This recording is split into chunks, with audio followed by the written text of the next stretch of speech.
हजुरले तीन प्रकारका मानिसहरूको बारेमा कुरा गर्नुभयो। एउटा सिस्टम बनाउने, अर्को सिस्टमसँगै चल्ने र अर्को सिस्टम भाँड्ने। तपाईँ आफूलाई कुन प्रकारमा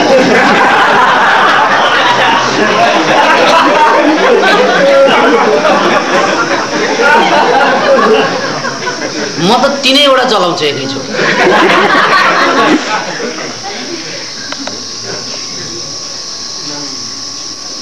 अर्जुन हरियाल लेख्नु भएको छ। दुईवटा प्रश्न यहाँ ल्याइएछ हैन, साह्रै खुल्दुली लागेछ जस्तो छ है। लु है, एउटा मान्छेको एउटा मात्र प्रश्नको जवाब हुन्छ। विमल सुब्बा। आदरणीय गुरुदेव नमस्कार। अघि गुरुदेवले प्रवचनमा हामीलाई परिवारले आफूलाई न त खस्न दिन्छ न त उठ्न दिन्छ भन्नुभयो। यही प्रसङ्ग मेरो जीवनमा पुरै लागू भएको छ। अब कान खोलेर सुन्नुहोस् है अहिलेका आशा है। मलाई ध्यान गरेर आफूलाई चिन्न एकदमै चाख लाग्छ, तर मेरो यस्तो काम परिवारले पटक्कै मन पराउँदैन। मलाई यसरी भन्ने गर्छन्, मान्छे एकोरो भएर भावुक हुनु हुँदैन, त चुप लागेर तैँले समातेको बाटो छोडेर हामीले देखाएको बाटो हिँड्ने गर। तर गुरुदेव, मलाई परिवारले देखाएको बाटो मन पर्दैन।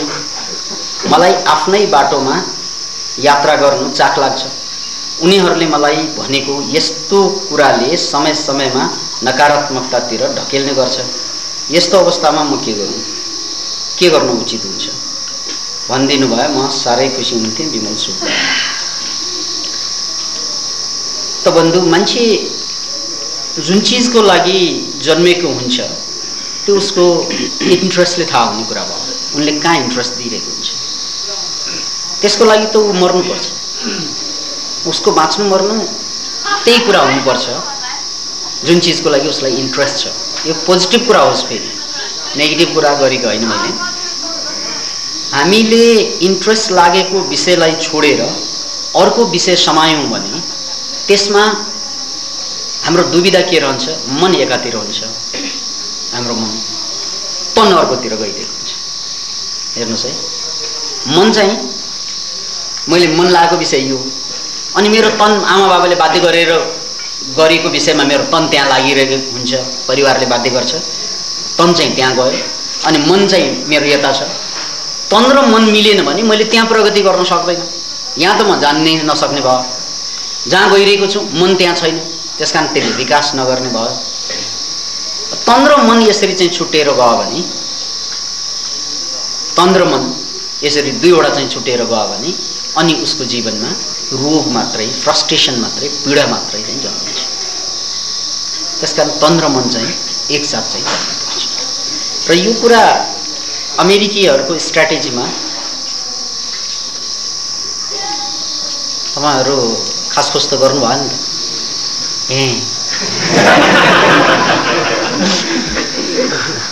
योजना बनाएर आउनुभयो है।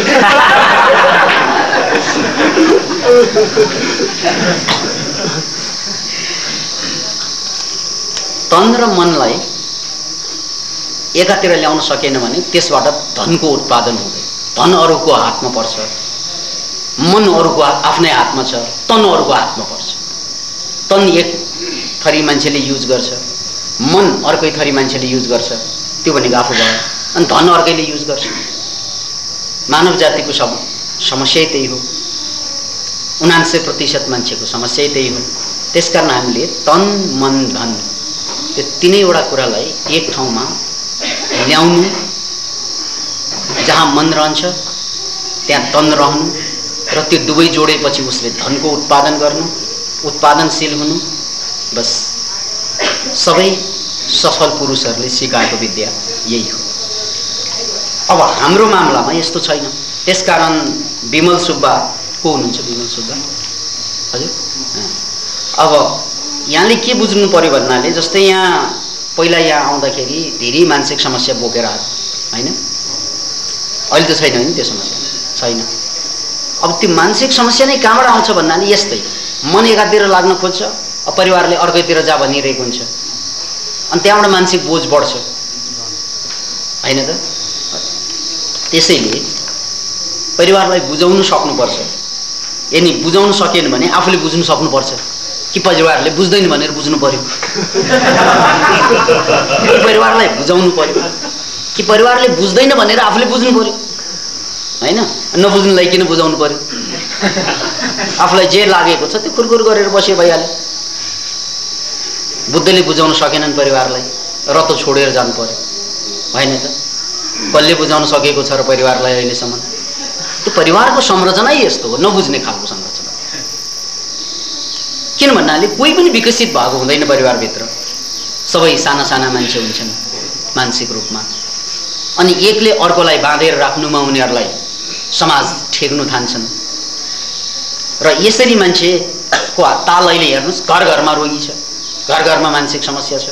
अहिले तपाईँ तरुण हुँदो होला, जवान हुँदो होला, म त ठिकै छु जस्तो लाग्छ, अहिले त ठिक होला, 10 वर्षपछि तपाईँको बाउलाई जुन रोग भएको छ त्यही हुने हो, तपाईँको आमालाई जुन रोग हुने हो त्यही हुने हो। किन भन्नाले त्यो त जिन्सबाटै सरिसकेको छ। अहिले हामीले जति फुर्ती ला पनि आज क्या देखेगा कल देखेगा भने जस्तै भोलि त त्यहीले पुरिएर बसेको छ। समाज त्यही हो, संसार त्यही हो। सारा संसार रोग र पीडामा रुमलिरहेको अवस्थामा छ। त्यसकारण हाम्रो भविष्य त अन्धकार छ त्यस अर्थमा। किन भन्नाले हामी त्यही आमा बाबाबाट जन्मेका, जसले चाहिँ अहिले रोग असफलता पीडा झेलिरहेका छन्। अतः यदि त्यसलाई बदल्नु छ भने पूर्णतया उनीहरूले गरे जस्तो गर्नु भएन, उनीहरूले खा जस्तो खानु भएन, उनीहरूले बाँचे जस्तो बाँच्नु भएन। त्यो त सक्यो। अब अमेरिकातिर युरोपतिर त यो कुरा क्लियर भइसक्यो। त्यसकारण 16 वर्षपछि नै परिवारसँग छुट्टिएर बस्छन् उनीहरू, अनि परिवारले जे गर्छन् त्यो गर्नु पर्यो। र त्यसकारण उनीहरू पतन हुन्छन् कि एकदम विकास हुन्छ। 101 मान्छे वैज्ञानिकहरू, 101 कलाकारहरू, 101 मान्छे किन निस्कन्छन् त विकसित मुलुकबाट भन्नाले उनीहरूमा सेन्स अफ फ्रिडम छ कि 16 वर्षपछि आमा बाबाले चाहिँ जबरजस्ती कुनै पनि कुरा लाग्नु हुँदैन। त्यो लाग्नु भनेको अधिकारको हनन हो।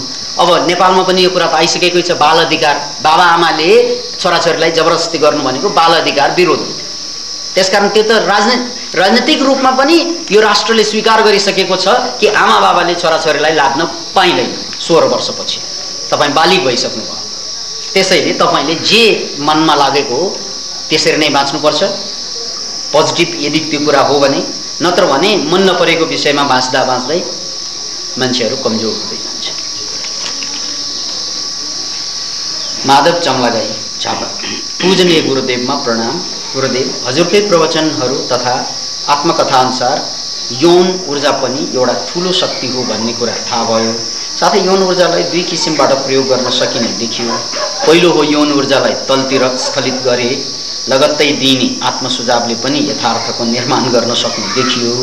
जस्तै सृजनशीलताको आत्मसुझाव दिइरहँदा सृजनशील होइन भयो। र दोस्रो हो यौन ऊर्जालाई माथितिर तानेर सृजनशीलतामा रूपान्तरण हुन सक्ने देखियो। यसरी हेर्दा यौन ऊर्जाको दुवै किसिमको प्रयोगको प्रभाव समान देखिएपछि यी 2 प्रयोगको वास्तविक फरक चाहिँ के रह्यो? कृपया स्पष्ट पारिदिनु भए आभारी हुने थिएँ। धेरै गहन प्रश्न सोध्नु भयो। पहिलो कुरा, यौन ऊर्जाको रूपान्तरण यो जम्मै तन्त्रशास्त्रको उद्देश्य त्यही। एउटा रमाइलो कुरा के छ त भन्नाले तन्त्रशास्त्र भनेको गृहस्थीहरूको लागि निर्माण भएको विद्या हो। त्यो जहाँ तपाईँ जुन परिवारमा बस्नु भएको छ त्यही परिवारमा बस्दा पनि जुन काम गरिरहनु भएको छ त्यही काम गर्दा पनि त्यो भन्दा माथि उठ्न सक्ने माध्यम यौन पनि हुन सक्छ र त्यो प्रयोग गर्ने तरिकामा निर्भर हुन्छ। जसरी पानीमा पौडी खेल्न आयो भने त्यसले तपाईलाई पार तार्छ, होइन पौडी खेल्न आएन भने त्यसले तपाईलाई डुबाउँछ। तर पानी त त्यही हो। अब डुबाउने पानीले हो कि अथवा आफ्नै गल्तीले हो? फेरि एकपल्ट, पानीले कसैलाई डुबाउँदैन, डुबाउनु त आफ्नै गल्तीले हो है। बुझ्नुहोस् यसलाई है, पानीले कसैलाई डुबाउँदैन। कसले डुबाउँछ? आफ्नै गल्तीले। यदि तपाईले ठिकसँग हात चलाउनु भयो भने पानी तपाईको लागि साथी बन्छ, होइन? गडबड यहाँ दुवै छ, वाम मार्ग र दक्षिण मार्ग। राजनीतिमा मात्रै होइन, अध्यात्ममा पनि हुन्छ। वामपन्थी र दक्षिणपन्थी जस्तै राजनीतिमा छ। वामपन्थी भनेको एक्सट्रिमिस्ट हुन्छ, दक्षिणपन्थी भनेको सम्झौता, सबैसँग सम्झौता गर्ने। दक्षिणपन्थी भनेको चाहिँ एक इन्क्लुसिभ सोसाइटी भयो। वामपन्थी भनेको एक्सक्लुसिभ सोसाइटी, अरू जम्मैलाई फालेर आफै चाहिँ जाने, त्यो वामपन्थ भयो। सबैलाई समेटेर लाने सँगसँगै, त्यो पनि चुनौती नै हो, त्यो चाहिँ दक्षिणपन्थ भयो। त्यो अध्यात्ममा पनि हुन्छ। वामपन्थी अध्यात्मवादी र दक्षिणपन्थी अध्यात्मवादी। वामपन्थी अध्यात्मवादीहरूले गर्छन् के त भन्नाले वामपन्थको मूल उद्देश्य नै यौन ऊर्जालाई रूपान्तरण गर्नलाई माध्यम फेरि यौनै समाउने। त्यसकारण त्यो एक्सट्रिम बाटो भयो, अरूलाई छोडेर एक्सक्लुसिभ बाटो भयो त्यो। अनि सरी त्यो इन्क्लुसिभ बाटो भयो, त्यसमा चाहिँ सबै कुरा चाहिँ जोडेर जाने, त्यसमा यौन पनि जोडेर जाने, त्यो इन्क्लुसिभ बाटो भयो। अनि यता अध्यात्ममा कुरो फरक अर्को धारमा दक्षिणपन्थमा के छ त भन्नाले त्यो एकदमै एक्सक्लुसिभ हुन्छ। मासु नखा, माछा नखा, यो नगर, त्यो नगर, त्यो नगर, त्यसमा चाहिँ धेरै नियमै नियम छ। सयौं नियम चाहिँ बनाएर ल यसरी जाने भन्ने, यो मात्रै गर भन्ने बाटो जुन छ त्यसमा चाहिँ ब्रह्मचर्यको कुरा मूल रूपमा रहन्छ। त्यसमा यौन ऊर्जालाई तिमीले त्यसरी चाहिँ बर्बाद गर्नु हुँदैन, त्यसलाई सदुपयोग गर्नुपर्छ। त्यो सदुपयोग गर्नु भनेको यौन ऊर्जालाई सदुपयोग गर्नको लागि सृजनशीलतामा डुब्ने हो। सृजना जति बढ्दै जान्छ यौन ऊर्जा रूपान्तरित हुँदै जान्छ, अथवा यौन ऊर्जा जति रूपान्तरित हुन्छ सृजनशीलता त्यही अनुपातमा बढ्छ। यो दक्षिणपन्थी अध्यात्मको दक्षिण धार हो। यो यसरी यौनलाई छुनै नहुने र यौनैलाई छोएर अगाडि बढ्ने यो दुई धार छ। अब हजारौं वर्षदेखि कुन कुरा प्रचलनमा आयो भन्ने कुरा हामी जम्मैलाई थाहा छ। हामीले तन्त्रशास्त्रलाई चाहिँ एकदमै चाहिँ नकारात्मक रूपमा लिएर तन्त्रशास्त्र भनेको चाहिँ प्रयोग गर्नु हुँदैन भनेर नै हाम्रो सोसाइटी अगाडि बढेको कारणले गर्दा यौनप्रति हामी अध्यात्म र यौनलाई हामी जोड्नै चाहँदैनौँ भन्ने मानसिकतासम्म पुगिसकेको अवस्था छ। किन भन्नाले त्यसबाट धेरै मान्छे भ्रष्ट भएको देखियो। त्यसैले यो दुवै बाटो हो। तर यहाँ सवाल कहाँनिर त भन्नाले त्यो बाटोलाई थम्याइदिनलाई गुरु चाहिन्छ। बिना गुरु भनेको ड्राइभिङै हुँदैन, बाहिरको यात्रै हुँदैन, भित्रको यात्राको त झनै समस्या हुन्छ। त्यसकारण यदि सद्गुरु भेटाइयो भने जुन बाटो समाते पनि हुन्छ। यदि सद्गुरु चाहिँ पाइएन भने फेरि जुन बाटो समाते पनि पतन हुन्छ। बडो गजबको कुरा। तपाईलाई सिकाउने मान्छे ठ्याक्कै सद्गुरु पर्यो भने चाहे तपाईँ दक्षिणपन्थबाट जानुहोस् त्यो पनि पार तरिन्छ, वामबाट जानुहोस् त्यो पनि पार तरिन्छ। गुरु सद्गुरु पाइएन भने फेरि जुन बाटोबाट गए पनि फेरि त्यहाँ समस्या छ।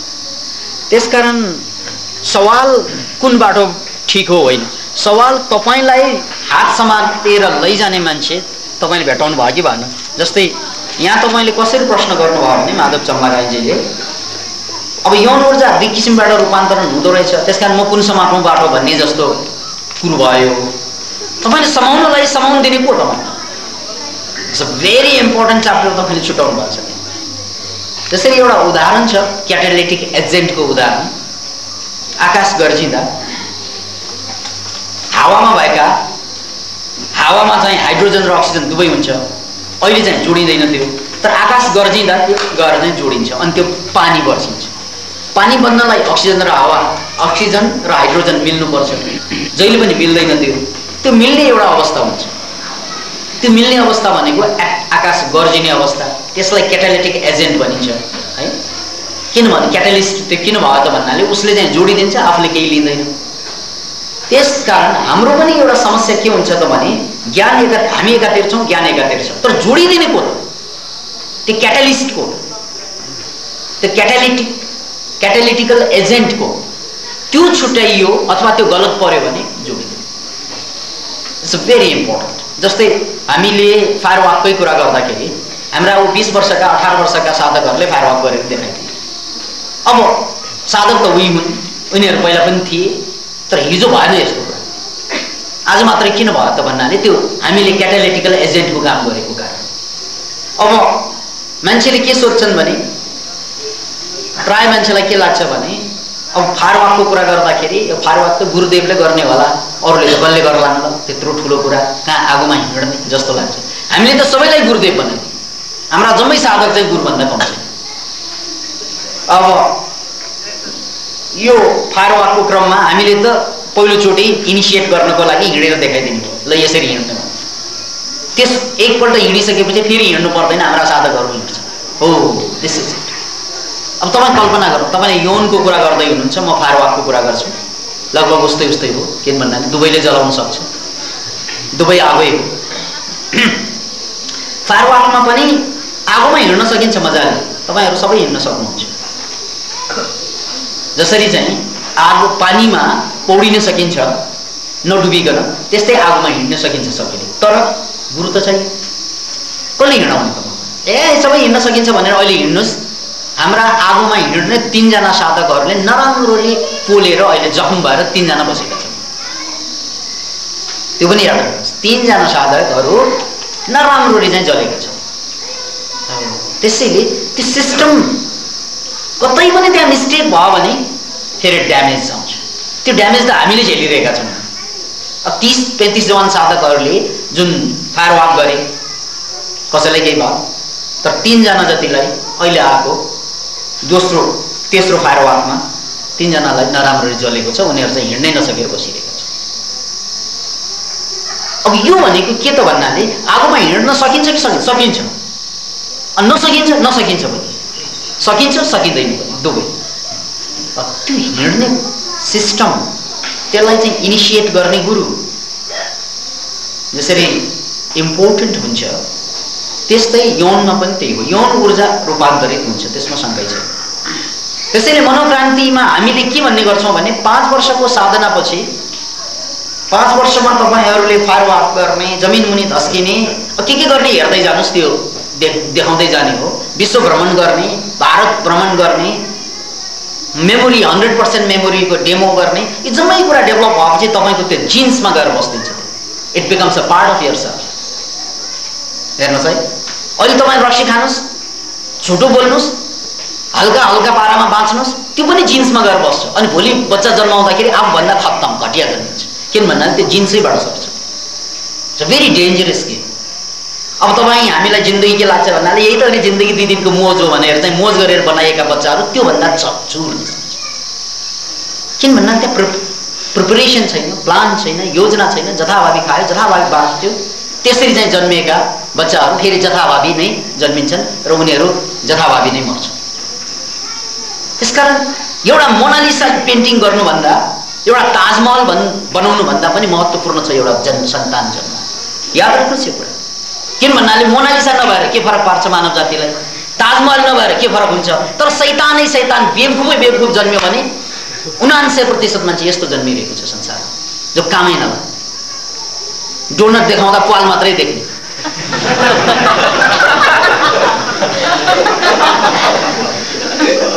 अब यस्ता मान्छे जन्मियो भने ऊ त पालकै खोजमा मात्रै जाने भयो। किन भन्दा ऊ डोनेट नहेर्ने।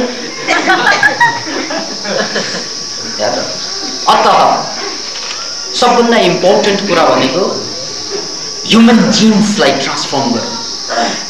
यदि तपाईँका बाबा आमाको रगतमा बलियो जिन्स भएन भने भोलि गएर उसलाई डायबिटिज हुने, चाहिँ आमा बाबाले जन्माएका छोराछोरीलाई डायबिटिज, हार्ट डिजिज भएकाहरूलाई हार्ट डिजिज, ब्लड प्रेसर भएकाहरूलाई ब्लड प्रेसर, सबै कुरा जिन्सबाट सरिरहेको त थाहा नै छ, हेरिडिटरी डिजिज। त्यसैले हामीले के घोषणा गरेका छौँ भने हामीले मानव समाजलाई चाहिँ रूपान्तरण गर्नको लागि हामीले त्याग गर्नुपर्छ, तपस्या गर्नुपर्छ, हामी बलियो हुनुपर्छ र त्यसपछि सन्तान जन्माउनै पर्छ। त्यो अध्यात्म धर्ममा जस्तै चाहिँ त्यो सेक्सबाट चाहिँ बाहिर बस्नुपर्छ भन्ने त्यो मानसिकता नै छैन। कम्तीमा 5 वर्ष, 10 वर्ष, 15 वर्ष चाहिँ साधना गरेर चाहिँ खारिसकेका मान्छेले नै सन्तान जन्माउने हो। अरूलाई त बन्ध्याकरण गरिदिनु पर्छ।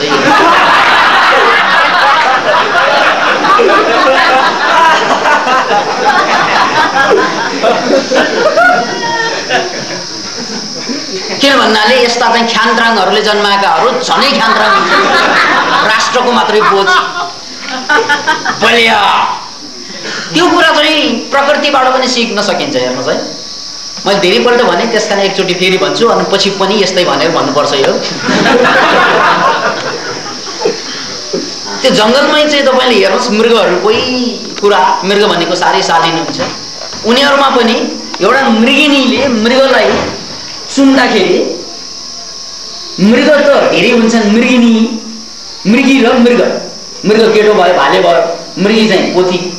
त्यो पोथी जो पाइ त्यहीसँग बिहे गर्दैनन् उसले, हाम्रो भाषामा लभ पनि गर्दैन। किनभने उनले त पहिला कस्तो वातावरण बनाइदिन्छ त भन्नाले यहाँका बडेमानका 2, 4, 6 को बीचमा भिडाउने वातावरण बनाउँछ। त्यो मृगहरू सिमोरी खेल्छ, झ्याम हानेर खेल्दा अनि चाहिँ जुन कमजोर छ त्यो त भागिहाल्छ, अनि जो बलियो छ उसँग चाहिँ मृगी चाहिँ पुच्छर हल्लाउँदै यस्तो पर्फेक्ट इन्टेलिजेन्स मान्छेले त त्यति बुद्धि पनि छैन मान्छेले।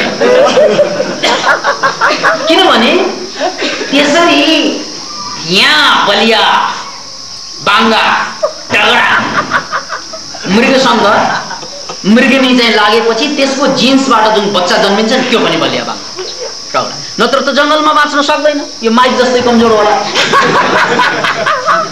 नत्र जङ्गलमा जन्मिनासाथ अरू जनावरले आएर खाइदिन्छ। सर्भाइभ हुनुको लागि पनि एउटा प्रकृतिले कस्तो बुद्धि दिएको छ भने हे मृगीहरू त्यो ख्यान्त्राङ मृगहरूसँग नलाग। किन भन्नाले यिनीहरूबाट जन्मेका सन्तान झुर हुन्छ। अब मान्छेले त जति चाहिँ दिमाग खुस्किन्छ, छोरा चाहिँ बिग्रियो भने हत्त नपत्त बिहे गराइदिन्छ। अलिअलि खुस्क्यो भने यो खत्तम भयो, बिग्रियो, अब बिहे गराएर सन्तान जन्माइदिन्छ, ल खत्तम, अब उसको हालत के होला सन्तान। Can imagine? हामी मध्ये प्राय त्यस्तै, छोरा बिग्रियो भने आमा बाबालाई जसरी पनि बिहे गराइदिन्छ। एकातिर एउटा भरापुरा केटी बर्बाद, अर्कोतिर उसबाट जन्मिने सन्तान बर्बाद। यो त बर्बादीको खेती गरिरहेका छौँ हामीहरूले कल्चरको रूपमा। त्यसैलाई परिवार भन्नुभएको होइन? नो, यो 5000 वर्षको षड्यन्त्र हो। हामी यसबाट बाहिर आउनुपर्छ। त्यसैको लागि तपाईँले आफूलाई बनाउनु, त्यो मृगैबाट सिक्नु। भले सिक्नु भनेको जहाँबाट पनि सिक्नु मिल्छ। र आफूलाई बनाइसकेपछि बल्ल गएर म 5 वर्ष 10 वर्षमा सन्तान बनाउँछु, त्योभन्दा पहिला बनाउँदैन। त्यसभन्दा पहिला नबनाइकन त मर्दा पनि मर्दैन। के देखाउनु पर्यो कि चाहिँ आफू बनिसकेपछि बनेका सन्तान यस्तो हुन्छ भन्ने नमुना बनाउनु पर्दैन? अब तपाईँहरूमध्ये कतिलाई होला हैन गुरुदेव हजुरले नै प्राय ट्राई गरे हुन्छ नि, त्यो गरेकै हो। थाहा छैन भने भनिदिएको छु। त्यसैले मेरी छोरी निर्वाणालाई एउटा इन्जेक्सन पनि दिएनौँ हामीले, जबकि हामीले यो समाजमा खोप नदिनु भनेको त आँटै गर्दैनन् मान्छेले। ओहो, खोप नदिकन, पोलियो नखुवाइकन कोही रहला स्वस्थ? तर हामीले त्यो पनि देखाइदिन्छौँ भनेर प्रयोग गर्यौँ। अहिले 8 वर्ष कि 7 वर्ष नागेर 8 वर्षमा पुग्दैछन्, तर उनलाई त्यस्तो कुनै समस्या आएको छैन। त्यसैले हामीले जुन कुरा भनिरहेको मनोक्रान्तिले त्यो कुरा गरेरै देखाउने हो। यो मनोक्रान्ति भनेको गफ होइन, बात मारिरहेको होइन। हामी यो कुरालाई सिरियसली लिनुहोस्। हामी संसार बदल्न जन्मेका, संसार बदलेरै देखाइदिन्छौँ। त्यसकारण त हाम्रा साधकहरू 20 वर्ष 22 वर्षका साधक भारत हाँक्ने आँट लिएर गइरहेका छन्। Can you imagine it? त्यो त हाम्रो तपाईँ हाम्रो यो राष्ट्रको गर्वको कुरा हो कि नेपालमा पनि भारतलाई पनि शिक्षा दिन सक्ने आँट गर्ने मान्छेहरू जन्मिसकेका छन्। हाम्रो गौरवको। अतः पानी यो सल्किँदैछ, ढुङ्गा यो पग्लिँदैछ, आँखा उघारी हेर नेपाल।